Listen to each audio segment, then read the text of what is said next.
regra é clara e está na Constituição. Ninguém pode ganhar no serviço público mais do que ganha um ministro do Supremo Tribunal Federal, salário que hoje é de R$ 33.763. Mas, na prática, ganhos extras como gratificações, auxílio alimentação, auxílio moradia e outros penduricalhos, como são chamados, engordam salários de muitos servidores. E as remunerações acabam por ultrapassar, e muito, o limite constitucional. Uma comissão criada pelo Senado estudou propostas para dar fim aos supersalários. Ela propôs uma série de medidas para limitar a inclusão desses penduricalhos nas folhas salariais dos órgãos públicos. A comissão também apresentou proposta para acabar com o chamado efeito cascata, que repassa automaticamente aos demais servidores os aumentos concedidos aos ministros do Supremo. Sobre o trabalho dessa comissão e as medidas sugeridas para regulamentar o limite de vencimentos no serviço público, algumas delas já aprovadas pelo Senado, nós recebemos o professor de Direito Público da Universidade de Brasília, Mamed Said, e o presidente da Associação de Juízes Federais, a AJUF, Roberto Veloso. Muito obrigada pela presença de vocês. Eu queria começar com uma questão básica. Existe um teto, ele está na Constituição, que é a lei máxima, e apesar disso existem servidores ganhando acima desse teto.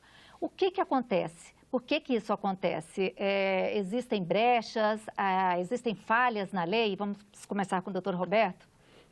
Primeiramente, eu quero agradecer o convite de estar aqui. É um prazer, aqui ao lado do professor Mamed Said, para conversar, na sua presença também, para conversar sobre um assunto tão palpitante, que é a questão dos supersalários, ou a questão do extrateto. De fato, a AJUF, a Associação dos Juízes Federais, desde sempre foi favorável ao teto constitucional. Na verdade, nós, juízes, até perdemos com o teto, porque o teto, ele abarcou algo que hoje está atingindo em cheio os nossos aposentados, que é a questão do adicional por tempo de serviço. Hoje, quem se aposenta, ele está perdendo muito, porque quem está na ativa termina recebendo mais. Vou só dar um exemplo.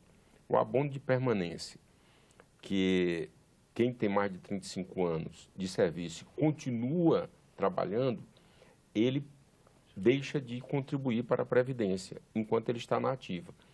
Quando ele se aposenta, ele contribui, ou seja, além de ele ter um salário menor, ele ainda vai contribuir para a Previdência. Então, esse fim do adicional por tempo de serviço, para nós da Justiça, isso foi muito ruim. Ao longo do tempo, nós sentimos muito. Mas essa foi uma bandeira histórica da AJUF, o teto constitucional. E com o teto constitucional veio uma série de regras. Uma delas foi o reajuste, que deveria ser anual.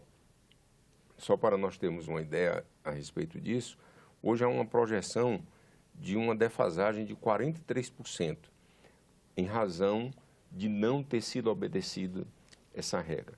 Na Justiça Federal, eu quero dizer assim, nós juízes, e nós que somos da associação podemos dizer isso com mais firmeza ainda, sentimos muito quando o teto constitucional passou a não ser respeitado nos estados, porque nós sentimos uma pressão da nossa base muito grande, ou seja, pessoas que desempenhavam a mesma função, ou juízes, ou promotores, procuradores, passaram a receber mais do que os juízes. Então, quando se discute o teto remuneratório, para nós é algo muito importante. Nós queremos discutir. Quando a comissão foi instalada aqui no Senado, o que nós quisemos e continuamos querendo é participar da discussão. Nós participarmos do debate, ou seja, quais são essas verbas? Porque na Justiça Federal nós não temos verbas remuneratórias que ultrapassem o teto constitucional. O nosso teto constitucional, ele é obedecido na Justiça Federal, porque nós não temos vários termos, cascatinha, incorporação de função comissionada. Os nossos diretores do foro, por exemplo, eles não recebem uma gratificação por exercerem a diretoria do foro e por aí vai. Ou seja, sempre na Justiça Federal, esse teto constitucional ele tem sido obedecido. E nós também estamos fora do eleitoral, porque a Justiça Federal, de primeiro grau, não participa da Justiça Eleitoral. É até uma reivindicação dos juízes federais querendo participar da Justiça. Mas é uma outra verba que ela é destinada aos juízes estaduais, que ela não é destinada à Justiça Federal. Quer dizer, mas esse teto ele vem sendo desobedecido, né? Na opinião do senhor, existem brechas assim que permitem isso? São leis, são normas estaduais, normas que permitem isso, professor? Bem, quero inicialmente cumprimentar também aqui o doutor Roberto Veloso, presidente de uma entidade tão prestigiada como é a JUF. Veja, no Brasil, de uma maneira geral, o Estado ele gasta muito e gasta mal. E o controle dos gastos públicos é muito ineficiente. E eu creio que um dos aspectos onde realmente que demanda o melhor controle dos gastos é o que diz respeito ao pagamento dos servidores. Dos servidores de uma maneira geral, vamos dizer dos agentes públicos de uma maneira geral. Existem muitas distorções, muitos sistemas remuneratórios diferenciados entre os diversos entes federativos. No âmbito de todos os poderes, essa questão dos supersalários está presente, do Executivo, do Judiciário, do Legislativo, tanto a nível da União como dos estados, do DF, dos municípios. E, embora na redação original da Constituição de 88 já constasse essa questão, ela foi sendo mal trabalhada. Já houve 2 emendas alterando o inciso do artigo 37 da Constituição, que trata do tema, a emenda 19 de 98 e a emenda 41 de 2003. E nunca se chegou realmente a um denominador comum. Realmente existem muitas distorções, assim, no sentido de que há servidores de certos poderes que ganham 2, 3, 4 vezes mais do que a autoridade máxima daquele poder. Então, eu espero que essa discussão que houve na Comissão Extrateto, que esse projeto, que ele possa permear todas as esferas federativas, todos os poderes da República, para que realmente se chegue a um denominador comum de como fazer esse controle mais efetivo para que essas diferenciações absurdas deixem de existir. Porque a maioria esmagadora dos servidores públicos realmente tem seus salários defasados. O Brasil tem uma realidade de um salário mínimo ínfimo, né? Agora, a partir de janeiro de 2017, ele vai para R$ 937, e nós temos aí a perspectiva de que o salário máximo passe a ser de R$ 39.200, se houver a votação já imediata do salário máximo, aí, que seria o do ministro do Supremo. Então, nós temos que realmente fazer um rearranjo nisso tudo, a meu ver. Quer dizer, uma das propostas, e essa é uma das propostas sugeridas pela comissão, né, que inclusive já foi aprovada pelo Senado, é ampliar o leque do que entra no teto, como, por exemplo, auxílio moradia, gratificações e assistências que hoje não são consideradas. Doutor Roberto, a JUF que tem sido crítica com as medidas, né, bastante crítica com as medidas, o senhor acha que isso resolve ampliar essa definição do que é teto? Não, na verdade, a JUF, ela se manifestou querendo participar do debate. Foi assim, nós dissemos isso porque a comissão instalada aqui no Senado ouviu apenas os juízes estaduais e os membros do Ministério Público Estadual. Nós não fomos ouvidos. Mas, em relação a isso, o Conselho Nacional de Justiça, ele foi criado justamente para isso, para disciplinar administrativamente o Poder Judiciário. E o Conselho Nacional de Justiça instituiu uma comissão. O Corregedor-Geral, o ministro João Otávio Noronha, instituiu uma comissão para analisar, no âmbito do Judiciário, quem está recebendo acima do teto. E o que é que a proposta do ministro? É estabelecer rubricas, ou seja, só pode pagar se ela estiver dentro daquela determinada rubrica. Então, é justamente esse tipo de atitude que nós defendemos. Nós defendemos e estamos dando todo o apoio ao ministro João Otávio Noronha no sentido de que isso efetivamente seja estabelecido. Porque essa discussão ela não pode ser restrita unicamente ao legislativo. Certo. Ela tem que ser ampliada também para o executivo e para o judiciário, porque também dentro da conformação constitucional da divisão dos poderes, os poderes são independentes e harmônicos. Por isso é que nós estamos defendendo o diálogo. É preciso que haja diálogo entre os poderes.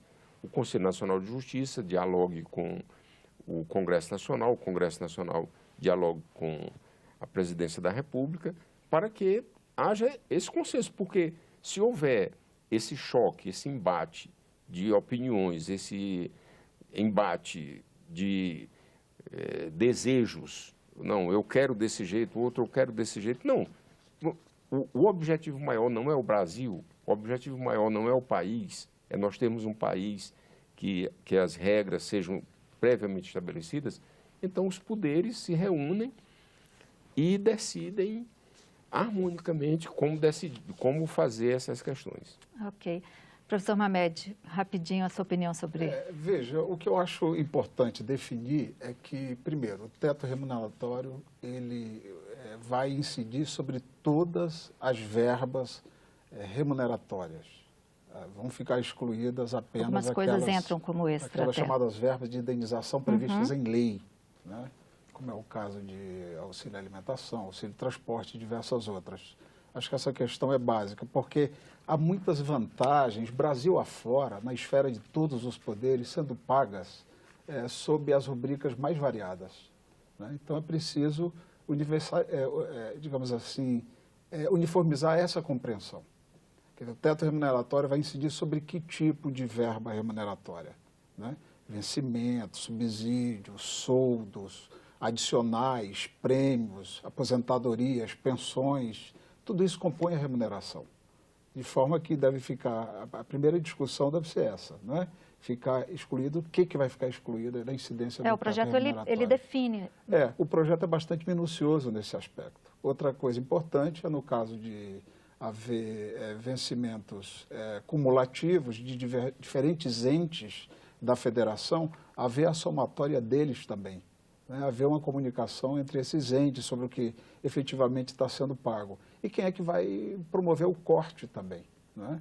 Mas eu acho que a questão central realmente é definir quais são essas verbas sobre as quais vai incidir o teto remuneratório. Definir também essa questão da transparência, né, que é um projeto que foi aprovado também. Nós vamos fazer um pequeno intervalo. O fim do efeito cascata é um dos assuntos que nós vamos abordar no próximo bloco. A gente volta daqui a pouco.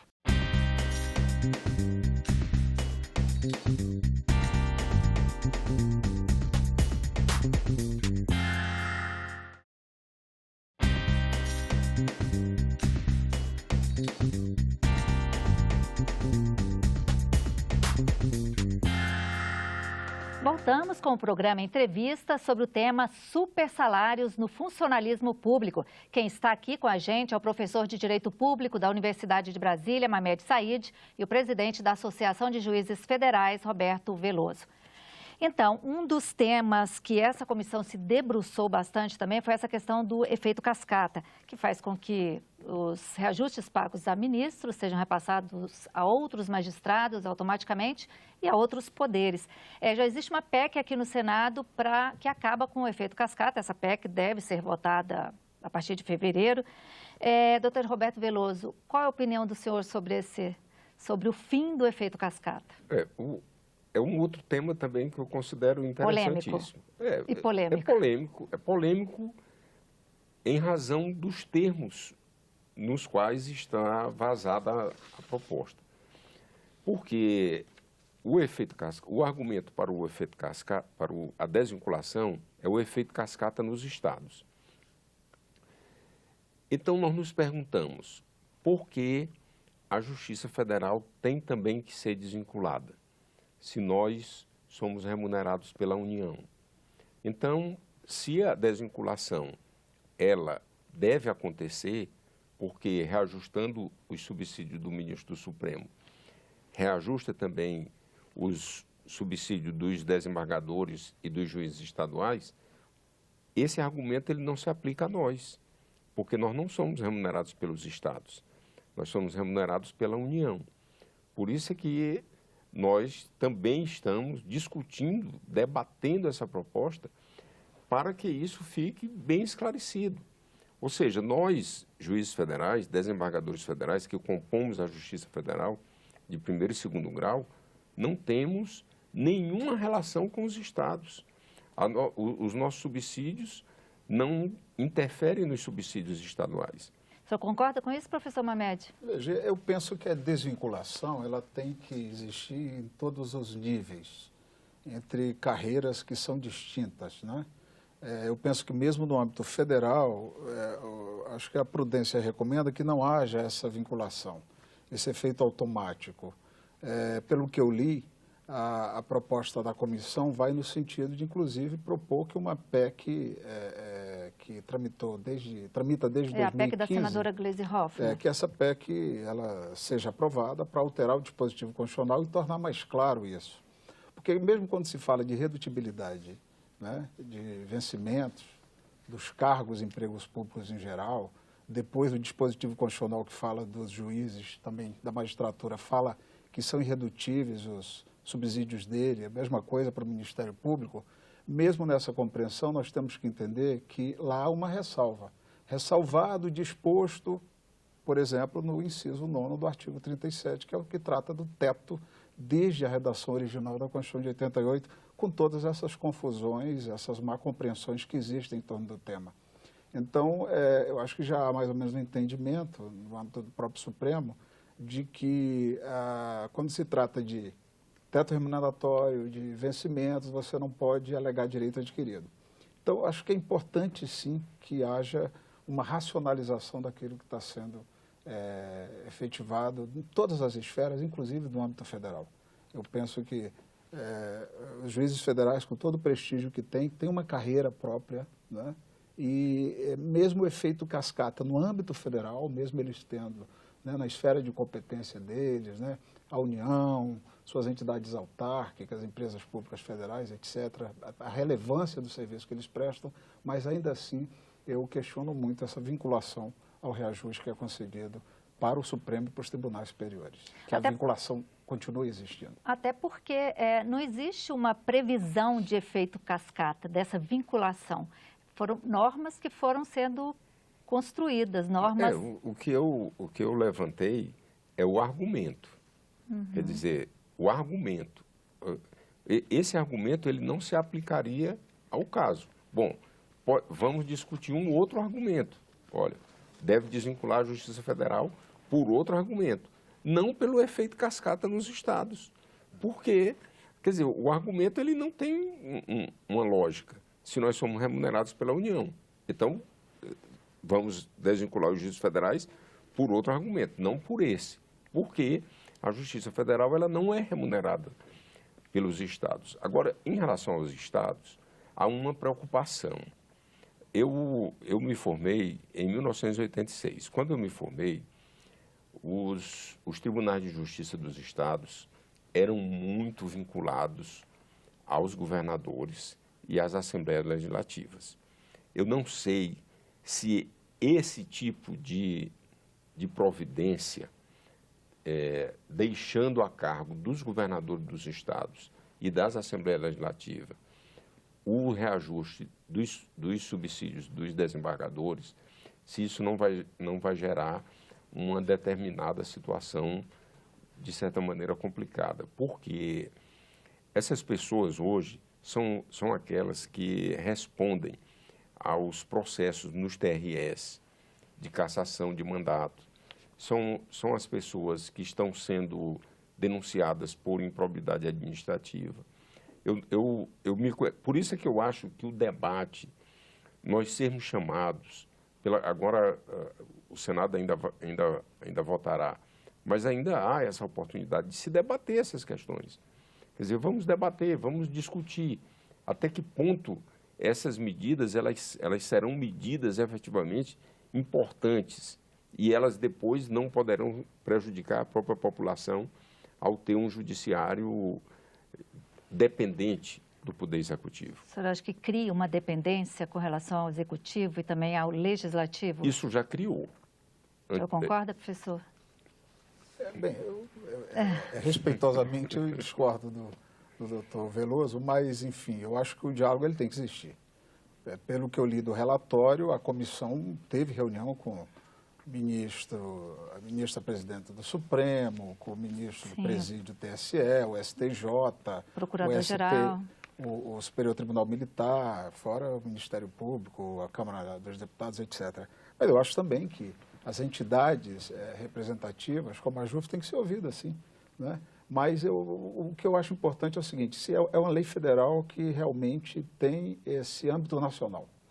Quer dizer, é preciso que essa lei esgote o tema, porque as distorções, como disse o doutor Roberto Veloso, existem muito mais nos estados, também na esfera federal.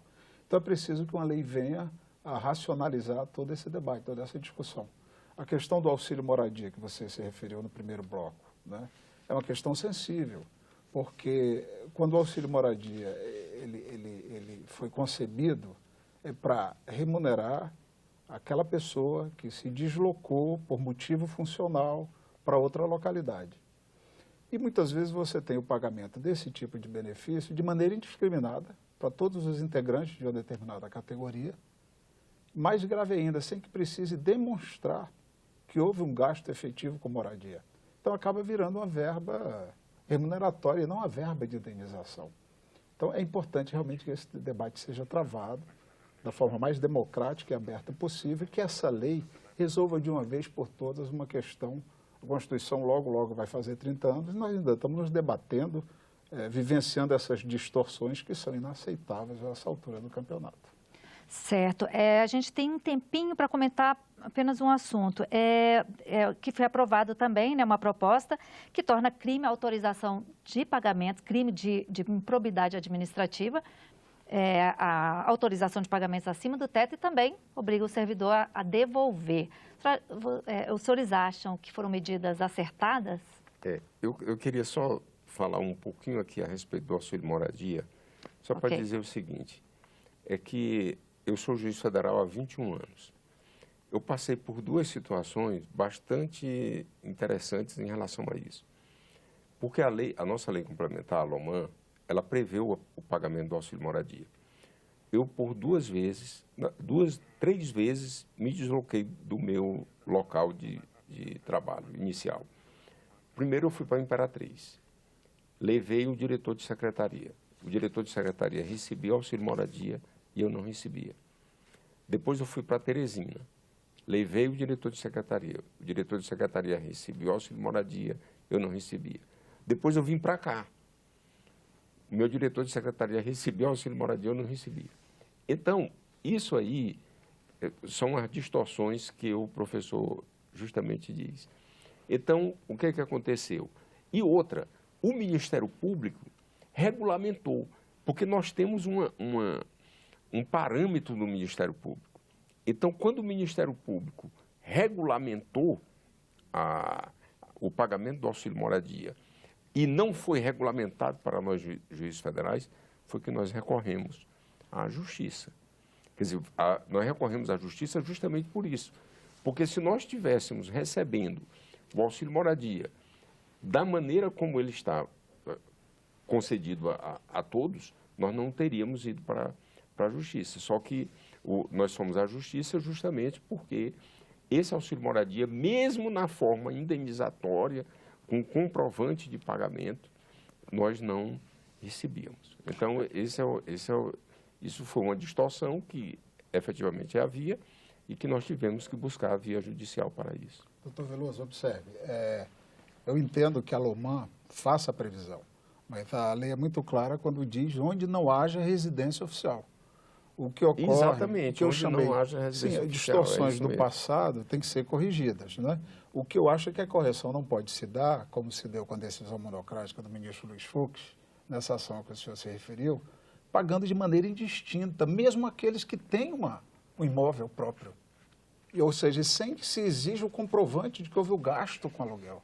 Então, deixou de ser um benefício, né, plausível, compreensível, para se tornar, para boa parte das... E não é só no judiciário. É importante que se diga que essa questão do auxílio moradia também afeta outros poderes e outras esferas federativas. Eu apenas estou exemplificando, porque a título de auxílio moradia se paga indevidamente como se fosse uma verba indenizatória, não é. Acaba sendo uma verba remuneratória, ou seja, é uma forma disfarçada de aumentar salário, utilizando-se o pretexto de que precisa alugar quando não precisa. O sujeito mora em casa própria, às vezes nunca saiu daquela localidade, ele não precisa comprovar que gastou com aluguel. Esse tipo de distorção que eu me refiro. Infelizmente, nosso tempo acabou. Muito obrigada pela contribuição de vocês, pela disponibilidade de vir aqui debater esse tema com a gente. O programa Entrevistas fica por aqui. Eu conversei com o professor de Direito Público da UNB, Mamed Said, e com o presidente da Associação de Juízes Federais, a JUF, Roberto Veloso, sobre os salários acima do teto no serviço público. Se você tiver críticas ou sugestões, ligue de graça para o Alô Senado.